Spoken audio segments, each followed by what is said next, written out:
My husband forgot me at 2:17 a.m.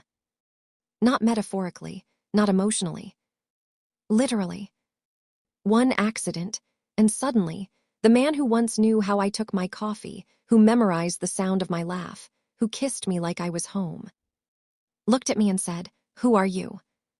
The doctors say his memory is stuck at 18.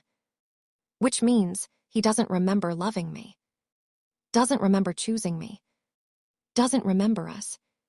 But here's the worst part. He still looks at me like I'm something he wants, like I'm someone he's about to fall for. And I don't know what hurts more, losing him or watching him fall in love with me all over again. The call came at 2:17 a.m. No one calls at 2:17 a.m. unless something is wrong. Terribly, irreversibly wrong. I stared at my phone for a full 3 seconds before answering, like if I waited long enough, reality might change its mind and undo whatever was about to happen. It didn't. "Mrs. Hale," a calm voice asked. My throat felt tight. "Yes. There's been an accident." The words didn't land all at once. They came in pieces. Slow. Heavy. "Your husband." That was all I needed to hear. Everything else blurred. I don't remember grabbing my keys, or putting on shoes, or how I managed to drive without crashing into something myself. All I remember is the sound of my own heartbeat, too loud, too fast, and the way my hands wouldn't stop shaking on the steering wheel. This wasn't supposed to happen. Not to him. Not to us. The hospital smelled like antiseptic and fear. Bright lights, white walls, quiet urgency. I hated it immediately. "Mrs. Hale," a nurse approached me. I nodded too quickly. "He's awake," she said gently. Relief hit first. Sharp, immediate. Then something colder followed right behind it. Fear. They led me down a hallway that felt too long, each step heavier than the last. I tried to prepare myself. For injuries. For pain. For anything. But nothing could have prepared me for what actually happened. He was sitting up in the bed when I walked in. Alive. Conscious. Perfectly intact, aside from a few bandages and a faint bruise along his jaw. Relief flooded me so fast it almost made me dizzy. "You're okay," I breathed, stepping forward. This was fine. Everything was fine. He was fine. Then he looked at me. Really looked at me. And something wasn't right. There was no recognition. No softness. No warmth. Just confusion. "Hey," I said softly, forcing a small smile as I moved closer. "You scared me." He didn't respond. Didn't reach for me. Didn't say my name. Instead, his brows furrowed slightly. Like he was trying to place me. Like I was a stranger he couldn't quite figure out. "Who are you?" he asked. The world didn't shatter. It didn't break dramatically. It just stopped. I stared at him, waiting for the joke. For the smile. For the "I'm kidding" that never came. "What?" I whispered. "You walked in like you know me," he said slowly. "Do I know you?" My chest tightened. This wasn't funny. This was. "You're joking," I said, but it didn't sound convincing. Not even to me. "I don't joke about things I don't understand," he replied. That was something he used to say. That was him. And somehow, that made it worse. I took another step closer. Close enough to see the tiny details I had memorized over time. The faint scar near his eyebrow.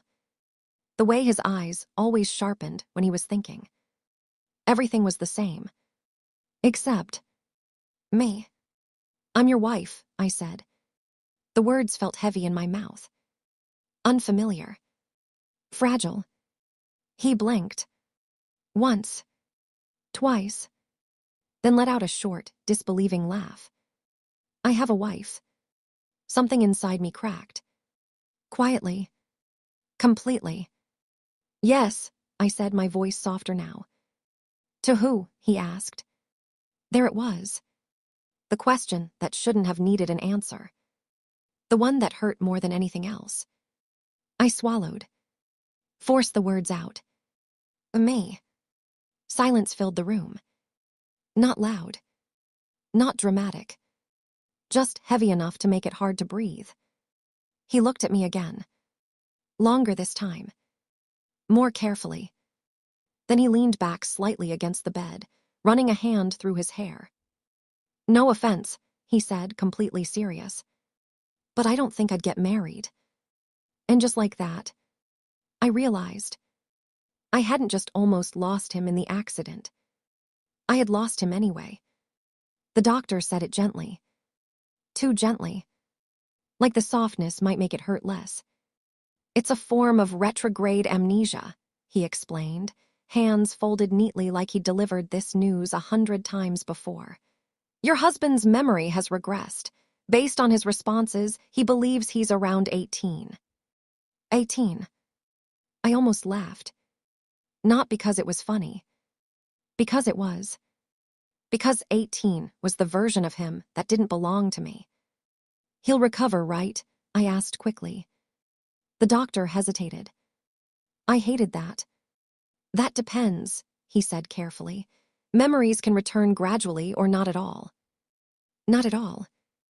The words echoed louder than anything else. When I stepped back into the room, he was staring at his phone like it had personally offended him. What is this? He asked the second he saw me. Your phone. I figured that, he said, frowning. Why does it look like this? Because it's not 2012 anymore. He blinked, then looked up at me. What? And that's when I realized. This wasn't just memory loss. This was time travel. Back to a version of him I had only heard stories about. Okay, he said slowly, setting the phone down. Let's try this again. He pointed at me. You. Yes, I said cautiously. You're saying you're my wife. Yes. He leaned back slightly, studying me like I was a puzzle. I don't remember you. I know. That's concerning. That's devastating, I corrected quietly. He didn't react to that. Didn't soften. Didn't apologize. Because this version of him didn't know me well enough to care. So, he continued, like this was some kind of game he intended to win. How did that happen? How did what happen? This, he gestured between us. You and me, marriage, lifetime commitment, sounds fake. I crossed my arms. It's not fake. It feels fake. That's because you forgot. That sounds like a convenient excuse. I stared at him. This man, my husband, was arguing with me about our own marriage like it was a conspiracy theory. You proposed, I said. I did not. You did. I wouldn't. You did. He shook his head immediately. I don't do serious relationships. You did. I don't even like sharing food. You still don't, I muttered. He paused. Okay, that tracks. For a second. Just a second. Something almost familiar flickered. Then it was gone again. Show me proof, he said suddenly. What? Photos, messages, something. I hesitated. Because proof existed. Everywhere. But showing him felt like exposing something fragile to someone who didn't understand its value. Still, I took out my phone. Scrolled. Found one. It was a photo from our wedding. He was standing beside me. Not distant. Not controlled. But softer. Looking at me like I was the only thing in the room that mattered. I handed it to him. He stared at it. Longer than I expected. That's me, he said. Yes. That's definitely me. Yes. Why am I smiling like that? My chest tightened. Because you were happy. He frowned slightly, like he didn't recognize that version of himself. Then looked at me again. Really looked this time. You look the same, he said. I should hope so. It hasn't been that long. No, he said slowly. I mean like that. He held up the phone. In the picture, I didn't know what to say. Because I didn't look the same. Not really. Not anymore. Do you still make me smile like that? He asked. The question caught me off guard. Sharp. Unexpected. Dangerous. I hesitated. Just for a second. You used to, I said quietly. Silence fell again. But this time, it felt different. Because for the first time, he wasn't just confused. He was thinking. And for the first time since I walked into that room, there was something in his eyes that wasn't emptiness. It wasn't recognition. Not yet. But it was something. And somehow, that made everything hurt even more. They discharged him 2 days later. Apparently, physically he was fine. No major injuries, no lasting damage. Just a few bruises. And a completely missing version of his life. Take it easy, the doctor said. Avoid stress. Familiar environments may help trigger memory recovery. Familiar environments. I almost laughed again. Because what was more familiar than me? And yet, I was the one thing he couldn't remember. The drive home was quiet.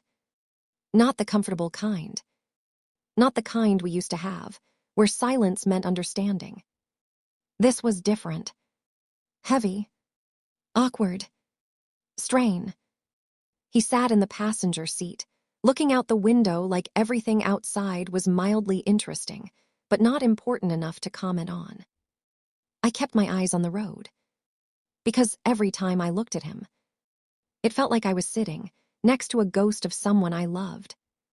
So, he said suddenly. I tensed slightly. Yes. This car is nice. It's yours. Of course it is, he nodded. I have good taste. I huffed a quiet breath. There he was. Just not entirely. When we pulled into the driveway, he leaned forward slightly. Okay, he said, looking at the house. This is insane. It's just a house. This is not just a house, he corrected. This is rich people nonsense. You are rich people nonsense. He paused. That explains a lot. The moment we stepped inside, he changed. Not dramatically, but enough. He moved slower. More curious. Like someone exploring instead of returning. His fingers brushed along surfaces. Walls. Furniture. Objects he had chosen himself, but didn't remember choosing. I live here, he asked. Yes. With you. Yes. He turned to look at me. Really look. Not confused this time. Not skeptical. Just observing. Then, he smirked. Damn, he said, future me did well. I blinked. Excuse me. He gestured toward me. You're my wife, right? Yes. He nodded approvingly. Yeah, I get it. I stared at him. You get it? Yeah, he said casually. You're really pretty. My brain stopped. Fully. Completely. I what? I mean, he shrugged like this was obvious. I must have had a reason. I crossed my arms. You married me. Exactly, he said. That's a big decision. I wouldn't just do that for no reason. That's reassuring. It should be. He walked past me, further into the house, completely at ease in a place that should have felt foreign to him. Still, he added, glancing back slightly, I'm surprised. Why? He tilted his head. Because you don't seem like someone I'd go for. That hit. I forced my voice to stay steady. What does that mean? You seem, he paused, searching for the word, too calm. I let out a soft, humorless laugh. I used to be louder. He frowned slightly. Used to. Before you made me cry every other week, I said under my breath. He caught that. Of course he did. I did what? I waved it off quickly. Nothing. No, you said. It's not important. He studied me. More carefully now. Less teasing. More aware. I was that bad, he asked. The question was quiet. Unexpected. Honest. I hesitated. Because the truth was complicated. Because loving him had never been easy. Because he had broken me. And then stayed long enough to fix me. You were worse, I admitted softly. Silence settled between us. Then he nodded slowly. Okay, he said. I blinked. That's it. What do you want me to say? I don't know, I muttered. An apology. I don't remember doing it, he said honestly, so it wouldn't mean anything. That was fair. Painfully fair. But, he added, stepping a little closer now, if I hurt you before. He hesitated. Just slightly. I won't do it again. My chest tightened. Because he said it so easily. So simply. Like it was nothing. Like he didn't realize. He had already found a new way to hurt me. By not remembering loving me at all. Living with him again felt like living with a stranger who wore my husband's face. And smiled too much. That was the first red flag. He woke up late. Later than usual. Later than ever. I stood in the kitchen, halfway through making coffee when I heard footsteps dragging down the hallway. Slow. Lazy. Unbothered. I turned just as he walked in, hair messy, shirt slightly wrinkled, looking like he had absolutely no responsibilities in life. Which, apparently, this version of him didn't. Morning, he said, voice rough with sleep. I stared. You're late. For what? For everything. He blinked. Do I have things? I closed my eyes briefly. This was my life now. Yes, I said. You have a company, meetings, a schedule, responsibilities. He leaned against the counter, unimpressed. That sounds exhausting. It is. Good thing I don't remember any of it. I handed him coffee. Black. The way he always drank it. He took one sip. And immediately made a face. What is this? Coffee. Why is it so bitter? Because you don't like sugar. I do now, he said, pushing the cup back toward me. Fix it. I stared at him. You're kidding. I'm adapting. You're being dramatic. I almost died, he said. I think I've earned sugar. Against my better judgment. I added it. Too much. He took another sip. Paused. Then nodded. Okay, that's actually good. I didn't know whether to laugh or cry. The rest of the morning didn't get better. He followed me. Everywhere. Not subtly. Not casually. Just. There. I moved to the living room. He followed. I went to the kitchen. He followed. I stopped in the hallway. He almost walked straight into me. Why are you following me? I asked, turning around. I'm not following you, he said. You are literally 3 steps behind me at all times. That's coincidence. That's stalking. That's curiosity. I narrowed my eyes. Curiosity about what? You, he said simply. That answer shouldn't have affected me. It did. Why? I asked. He shrugged. I don't know, you're just interesting. I'm your wife. Exactly, he said. That's weird. I let out a breath. This is exhausting. You've said that already. Because it's still true. He leaned against the wall, arms crossed, watching me like I was something he couldn't quite figure out. You don't act like my wife, he said. That caught me off guard. What does that mean? I don't know, he admitted. I just expected something different. Like what? Like, he paused, closer. My chest tightened. We're not close, I said carefully. Why not? Because you don't remember me. That doesn't mean we can't be. I looked at him. Really looked. At the boy he used to be. Careless. Honest. Unfiltered. You don't understand, I said quietly.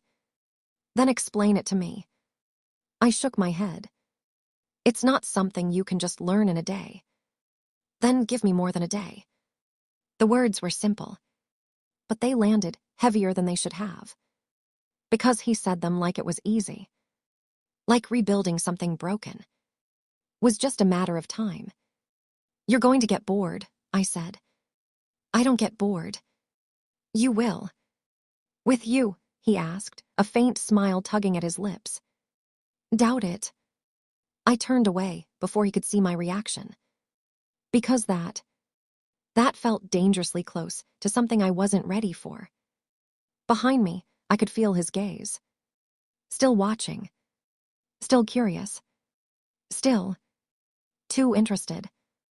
And for the first time since the accident, I realized something terrifying. He might not remember loving me, but this version of him was already starting to want to. It started with starring. Not subtle. Not occasional.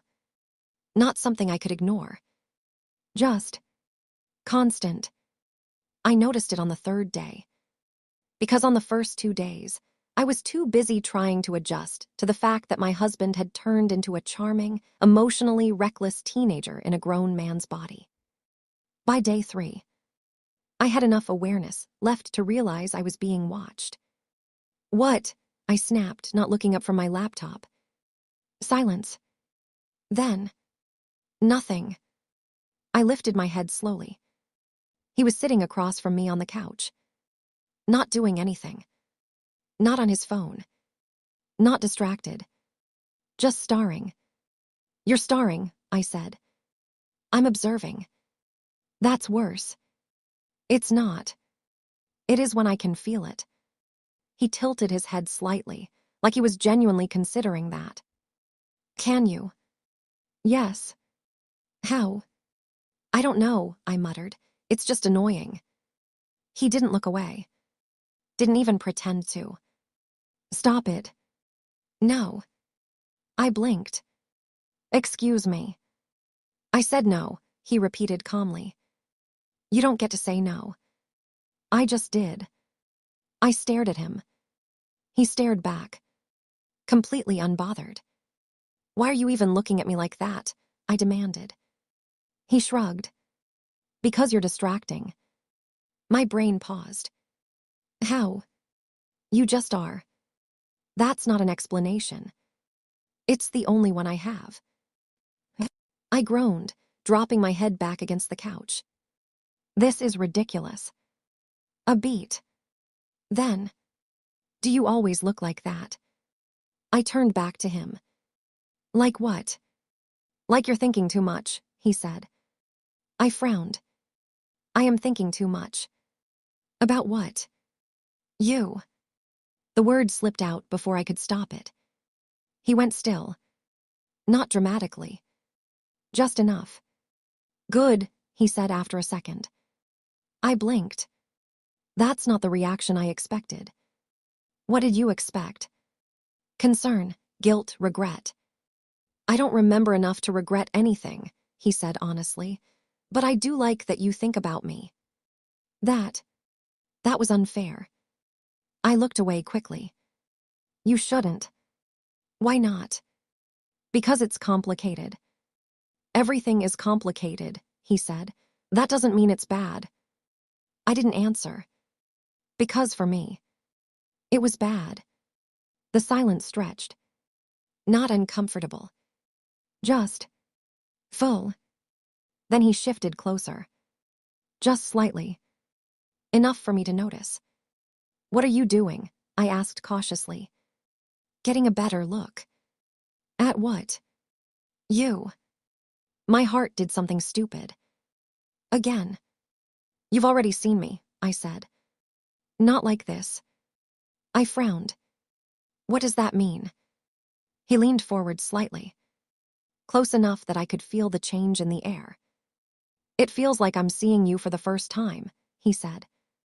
My chest tightened. That's because you are. He shook his head. No, he said quietly, that's not it. I stilled. What do you mean? He hesitated. Just a second. Like I've seen you before, he said slowly, but I don't remember where. My breath caught. That's just your brain trying to reconnect things, I said quickly. It doesn't feel like that. Of course it didn't. Because what he was feeling wasn't memory. It was something worse. Recognition without understanding. Connection without context. Love without proof. You're thinking too much again, he said. I let out a quiet laugh. I told you I do that. He leaned back slightly, still watching me. Still studying. Still too focused. I don't think enough, he admitted. That's obvious. He smiled. And it was dangerous. Because it wasn't careful. Wasn't controlled. Wasn't the version of him I had learned to guard my heart against. This version was easier, warmer, more honest. And that scared me more than anything. Because if I wasn't careful, I was going to fall for him again. And this time, he might not remember it at all. It started with a question. A very dangerous, very casual question. Do married people hug a lot? I froze mid-step. Slowly, I turned around. He was standing in the middle of the living room, hands in his pockets, looking completely serious. Why are you asking that? I said carefully. He shrugged. Just trying to understand the role. The role. Yeah, he nodded. Husband, you know, expectations. I stared at him. You're researching marriage like it's a school project. It kind of is, he said. I failed the first time. I should have laughed. I didn't. Yes, I said finally. Married people hug. How often? It depends. On what? The couple. He considered that. So what kind of couple are we? That question hit harder than it should have. I hesitated. Complicated. He frowned slightly. That doesn't help. It's the truth. A pause. Then, can we try? He asked. My heart stopped. What? Hugging, he clarified, just to see. This was a bad idea. A terrible idea. An absolutely disastrous idea. Why? Because I want to know what it feels like, he said simply. I swallowed. You've hugged people before. Not like this. Of course. Of course not. Because this wasn't just a hug. This was us. Or what was left of it. You don't even believe we're married, I said. I don't, he agreed. Then why do you want to do this? He stepped closer. Slowly. Carefully. Like he was giving me time to stop him. Because I want to feel it, he said quietly. That was worse. I should have said no. I should have walked away. I should have protected whatever fragile pieces of myself were still intact. Instead, I nodded. Okay, I said softly. Big mistake.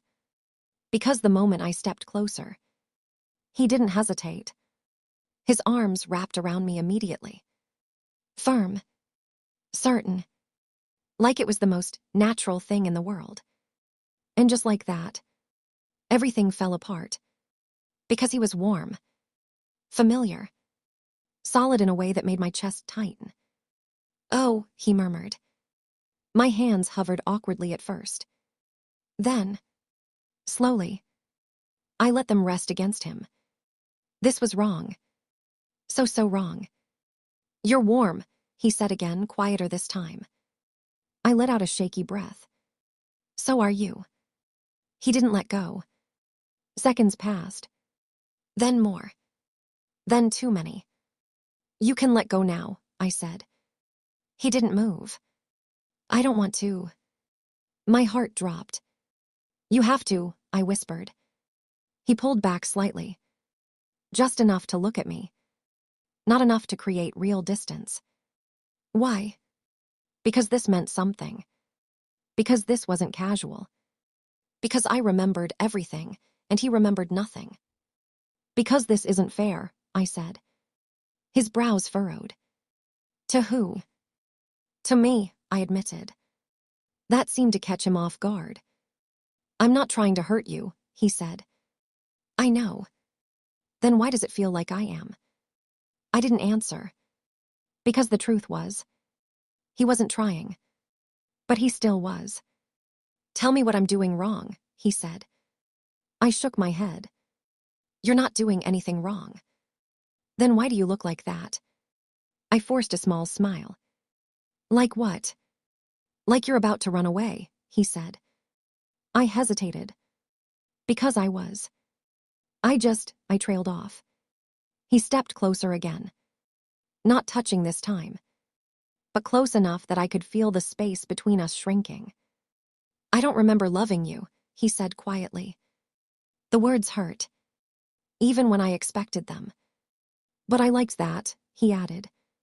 I blinked. What? The hug, he said. It felt right. My chest tightened. That doesn't mean anything, I said quickly. He shook his head. No, he said softly. It means something. And that was the problem. Because if it meant something to him, it meant everything to me. And I wasn't sure I could survive feeling it twice. Jealousy was not something I expected from a man who didn't even remember loving me. And yet, there he was, standing in my living room, looking like he was about to start a fight over absolutely nothing. It's just work, I said for the third time. It doesn't look like just work, he replied. It is. He's smiling too much. I pressed my fingers to my temples. People smile when they talk. Not like that. I glanced over at Daniel, my coworker, who was currently sitting on the couch, completely unaware that he had become the center of whatever this was. Like what? I asked. Like he thinks he has a chance. I blinked. Then laughed. Actually laughed. You're insane. I'm observant. You don't even know me. I don't need to, he said immediately. That shut me up faster than it should have. What does that mean? I asked. He stepped closer. Not aggressive. Just certain. It means I don't like it, he said. My heart did something stupid. Again. You don't get to decide that, I said, forcing my voice to stay steady. Why not? Because you're not. I stopped. Because I didn't know how to finish that sentence. Because technically, he was. I'm not what? He asked. I looked at him. At the man who was my husband. And also a complete stranger. You don't remember anything, I said finally. That doesn't change how I feel. The words hit harder than they should have. What you feel isn't real, I said. He stilled. Why not? Because it's not based on anything, I replied. You don't know me, you don't know us. He didn't argue immediately. Didn't push back. Just watched me. Carefully. Then why does it feel like this? He asked quietly. I didn't have an answer. Because I felt it too. And that was the problem. Daniel stood up awkwardly. I think I should go, he said. Yeah, I said quickly. I'll walk you out.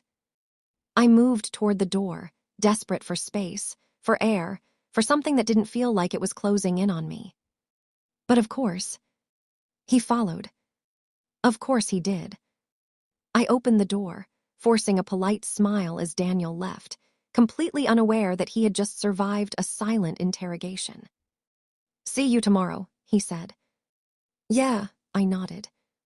The door closed. Silence fell immediately. I turned around slowly. He was right there. Too close. Again.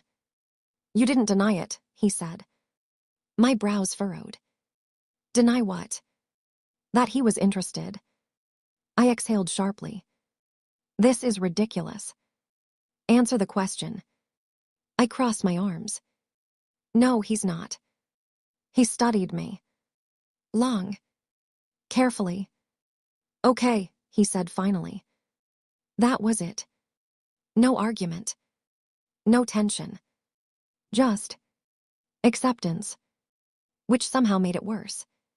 That's it, I asked. That's it. You're just going to believe me. Yeah. I blinked. Why? He shrugged slightly. Because you said it. My chest tightened. That's not how trust works, I said. It is for me, he replied. Silence stretched between us. But this time, it wasn't heavy. It wasn't tense. It was something else. You're confusing, I muttered. I've been told that. I let out a breath, running a hand through my hair. You don't even know me, and you're acting like... Like what? I hesitated. Like I matter to you. The words hung in the air. Sharp. Unavoidable. He didn't look away. Didn't hesitate. Didn't soften. You do, he said simply. My heart stopped. That doesn't make sense. I know. Then why? He stepped closer, closing the distance again. I don't need it to make sense, he said quietly. My breath caught. I just know I don't like seeing you with someone else. That was it. No explanation. No logic. No reason. Just truth. And somehow, that made it more dangerous than anything else. Because this wasn't memory. Wasn't history. Wasn't something built over time. This was instinct. And if his instincts were pulling him toward me, then I was already in trouble. Because mine were doing the exact same thing. And I wasn't sure I had the strength to fight it again. It happened late at night. Of course it did. Because nothing dangerous ever happens in broad daylight. I couldn't sleep. Which wasn't surprising. Sleep had become optional ever since the accident, something my body pretended to need, but my mind refused to allow. So I went to the kitchen. Water. That was the plan.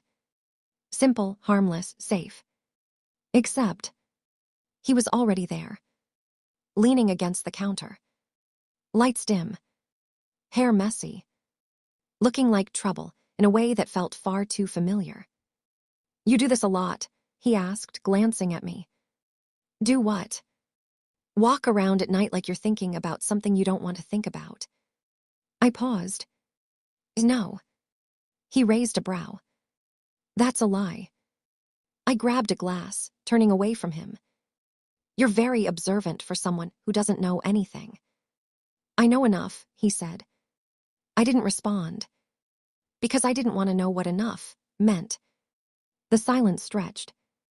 Not uncomfortable. But not safe either. Then, I turned. And made a mistake. Because he was closer. Much closer. I hadn't heard him move. What are you doing? I asked, my voice quieter than before. He didn't answer immediately. Just looked at me. Like he was trying to memorize something. You're my wife, he said slowly. My heart skipped. Yes. Another step. That means something, he continued. It used to. That wasn't the right thing to say. I knew it the moment it left my mouth. Because something in his expression shifted. Not anger. Not frustration. Determination. It still does, he said. I shook my head. You don't get to decide that. Why not? Because you don't remember anything. He stopped right in front of me, close enough that I had to tilt my head slightly to meet his eyes. I don't remember, he agreed. Then, quieter, closer. But I feel it. My breath caught. That's not the same thing. Maybe it is, he said. Before I could respond, his hand lifted. Slowly, carefully, like he wasn't sure if I'd pull away. His fingers brushed against my jaw. Light, barely there. And yet, it felt like everything. Can I kiss you? He asked. The question shattered whatever control I had left. You don't even believe we're married, I whispered. I don't, he said. Honest. Always honest. Then why? Because I want to, he interrupted softly. That wasn't better. That was worse. Because this wasn't obligation. Wasn't memory. Wasn't habit. This was choice. And I didn't know if I could handle that. You're going to regret this, I said. Then I'll regret it, he replied. No hesitation. No doubt. Just certainty. My heart pounded. Too loud. Too fast. Too much. You don't know what you're asking for, I whispered. Then show me, he said. I should have stepped back. I should have said no. I should have protected myself. Instead, I stayed. And that was enough. Because the distance between us disappeared in a second. Not rushed. Not careless. Slow. Intentional. Like he was giving me time to stop him. I didn't. His lips brushed mine. Soft. Careful. Like he was testing something fragile. And just like that, everything broke. Because it felt right. Too right. My hands tightened slightly against him. My breath caught. My heart. Completely out of control. He pulled back just enough to look at me. Yeah, he murmured. I couldn't speak. Because I already knew what he was about to say. This definitely means something. And that was the problem. Because for him, it was the beginning. But for me, it was everything I was trying not to lose again. I should have stopped it. That was the first thought that hit me the morning after.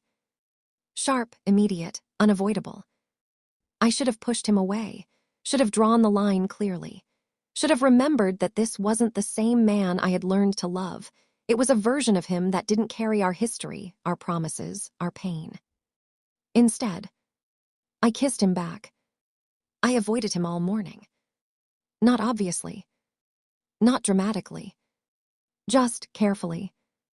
I stayed in the kitchen longer than necessary, answered emails I didn't care about, pretended to be busy with anything that gave me an excuse not to look at him. It didn't work. Of course it didn't. Are you going to keep ignoring me? He asked, leaning against the doorway like he had been there for a while. I didn't turn. I'm not ignoring you. You haven't looked at me once. I'm working. You've opened the same email 3 times. I sighed, closed the laptop, turned around. What do you want? He didn't hesitate. You. That word. It shouldn't have affected me anymore. It still did. You don't get to say things like that, I said. Why not? Because you don't understand what it means. I understand enough. No, you don't, I snapped. You don't remember anything. You don't remember how this ends. He went still. How what ends? I shook my head. You don't just get to walk in and feel things like this without knowing the consequences. What consequences? Me, I said, my voice breaking slightly. I'm the consequence. Silence fell. Heavy. Real.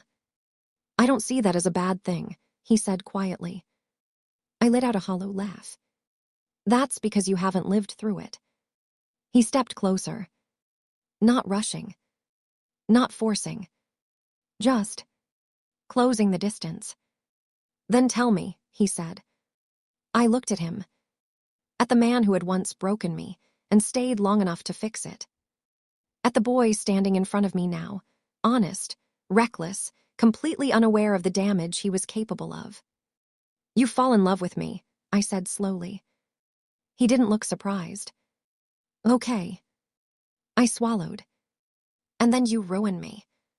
That made him pause. I what? You push me away, I continued. You act like you don't care, like I don't matter, like everything we built is nothing. His expression shifted. Not defensive. Not dismissive. Confused. I wouldn't do that. You did. He shook his head. I don't remember that. I know. That doesn't mean I'd do it again. I laughed softly. It doesn't mean you wouldn't. That was the truth. The terrifying, unavoidable truth. Because this version of him felt safer. Kinder. More open. But he wasn't permanent. And I couldn't survive loving two versions of the same man. If one of them was going to destroy me. I can't do this, I said quietly. He stepped closer immediately. Do what? This, I gestured between us. Whatever this is. Why not? Because you're going to forget again, I whispered. That stopped him. What? Your memory, I said. It might come back, the doctors said it could. Silence. And when it does, I continued, my voice barely steady now, you're not going to feel like this anymore. He didn't answer right away. Didn't argue. Didn't interrupt. He just looked at me. Long. Carefully. Then, maybe I will. I shook my head. You don't know that. You don't know that I won't. My chest tightened. That's not enough. He stepped closer again. Close enough that I could feel the heat between us. Then what is? I hesitated. Because I didn't have an answer. Because there wasn't one. Nothing, I admitted. That was the problem. Because there was no safe way to do this. No version of this that didn't end with me getting hurt. And yet, even knowing that, I still couldn't make myself walk away. He reached for my hand. Slowly. Carefully. Like he was giving me a choice. I should have pulled back. I didn't. And that was the moment I knew. I was already falling again. And this time, I wasn't sure I'd survive the landing. The morning everything changed felt quiet. Too quiet. Not the peaceful kind. The kind that settles before something breaks. I knew something was wrong the moment I saw him. He was sitting at the edge of the bed. Still. Too still. Hey, I said carefully. No response. My chest tightened. Are you okay? He looked up. And just like that, everything shifted. His eyes were different. Not confused. Not curious. Not searching. Recognizing. My breath caught. Do you remember? I whispered. Silence stretched between us. Long enough to hurt. Then, I remember, he said. 2 words. That was all it took. And somehow, it felt worse than when he forgot. I swallowed hard. Everything. He nodded slowly. My heart dropped. Because this was it. The moment I had been dreading. The moment where everything he had felt, the softness, the honesty, the reckless affection, could disappear.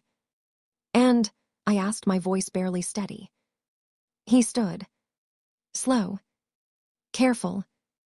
Like he was approaching something fragile. Come here, he said. I didn't move. I asked you something. I know. Then answer me. He didn't. Instead, He closed the distance, step by step, until he was right in front of me. Too close. Just like before. Do you remember what you said to me? I asked. His gaze softened slightly. I said a lot of things. You said you didn't want to lose me. I still don't. You said you felt something. I still do. I shook my head. That doesn't count. Why not? Because now you remember everything, I said. You remember how this goes. You remember how you used to feel. His expression didn't change. That doesn't erase what I felt. It should, I said. It usually does. That was the truth. The version of him I knew. The controlled one. The careful one. He didn't act on feelings. He analyzed them. Questioned them. Sometimes ignored them completely. You're not acting like yourself, I said. He tilted his head slightly. Which version? That stopped me. Because he was right. You're different, I whispered. I know. You're calmer. I've always been calm. Not like this, I said. Not with me. He stepped closer, even though there was barely any space left. That's because I remember everything now. My chest tightened. And I remember falling for you the first time, he said quietly. I stilled. And I remember how badly I handled it, he continued. Silence. And I remember hurting you. That hit. I looked away. You don't have to say that. I do, he said. His hand lifted. Gently. Carefully. Tilting my chin up until I had no choice but to look at him again. I remember loving you, he said. My breath caught. Then, softer. Closer. But I also remember falling for you all over again. My heart stuttered. And somehow, he murmured, I think I did it better this time. I searched his face. For doubt. For hesitation. For anything that would make this easier to question. There was nothing. You're saying that now, I whispered. I'm saying it because I know what it feels like to lose you, he replied. My chest tightened painfully. I didn't lose you, I said. You almost did, he corrected. Silence settled between us again. But this time, it wasn't heavy. It was full of everything we had been. Everything we had lost. Everything we had somehow found again. You're still going to hurt me, I said quietly. Probably, he admitted. I blinked.